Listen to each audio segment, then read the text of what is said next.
একজন মানুষ এক জীবনে কতটা উচ্চতায় উঠতে পারে। কেউ মাঠে খেলোয়াড় হয়, কেউ ব্যবসায়ী, কেউ আবার তারকা। কিন্তু কিছু মানুষ আছে যারা সবকিছু একসাথে হয়ে ওঠে। আজ আমরা ঠিক এমনই একজন মানুষের কথা বলবো, যিনি শুধু ফুটবল খেলেননি, তিনি ফুটবলকে ইতিহাস বানিয়েছেন। আর এবার সেই মানুষটাই পা রাখতে যাচ্ছেন হলিউডের সবচেয়ে বড় অ্যাকশন দুনিয়ায়।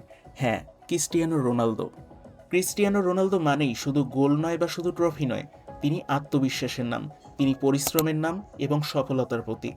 ফুটবল মাঠে তিনি রেকর্ড ভেঙেছেন, ক্লাব বদলেছেন, কিন্তু তার রাজত্ব ছাড়েননি। মাঠের বাইরে তাকালেই বোঝা যায় রোনালদো শুধু একজন খেলোয়াড় নন, তিনি যেমন ব্যবসা সফল, তেমনি সোশ্যাল মিডিয়াতেও গড়েছেন ইতিহাস। ইউটিউব খুললেই মিলিয়ন সাবস্ক্রাইবার, যেখানেই হাত রাখেন সেখানেই সোনা ফলেন। আর ঠিক তখনই আসে একটা খবর, যেটা শুনে পুরো দুনিয়া থমকে যায়। রোনালদো আসতে চলেছেন সিনেমায়, তাও কোনো ছোটখাটো সিনেমা নয়, ফাস্ট অ্যান্ড ফিউরিয়াস ফ্র্যাঞ্চাইজিতে। এই খবরটি নিশ্চিত করেছেন হলিউডের অ্যাকশন কিং ভিন ডিজেল, যাকে মানুষ চেনে ডমিনিক টরেটো নামে। তার ভারী কণ্ঠ এবং শক্ত উপস্থিতি ফাস্ট অ্যান্ড ফিউরিয়াসকে প্রাণবন্ত করে তোলে। সোশ্যাল মিডিয়ায় ভিন ডিজেল লেখেন, আমরা রোনালদোর জন্য একটা চরিত্র লিখেছি।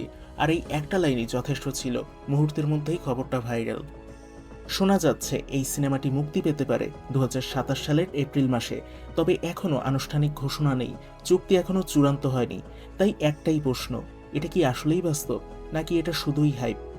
ফুটবলারদের সিনেমায় দেখা নতুন কিছু নয়। নেইমার আগেও মানি হাইস্ট সহ বিভিন্ন সিরিজে ক্যামিও করেছেন, কিন্তু রোনালদো হলে এটা ক্যামিও নয়, এটা হবে ইতিহাস।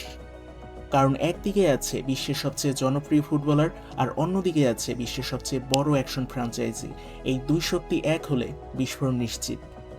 যে মানুষ মাঠে লক্ষ লক্ষ হৃদয় জয় করেছেন, তিনি যদি বড় পর্দায় অ্যাকশন হিরো হন, তাহলে সেটা শুধু সিনেমা নয়, ওটা হবে এক নতুন অধ্যায়। এখন শুধু অপেক্ষা, ভিন ডিজেলের কথা সত্যি হয় কিনা, আর রোনালদো সত্যি হলিউডের নাম লেখান কিনা। কারণ ইতিহাস লিখতে একটু সময় লাগে।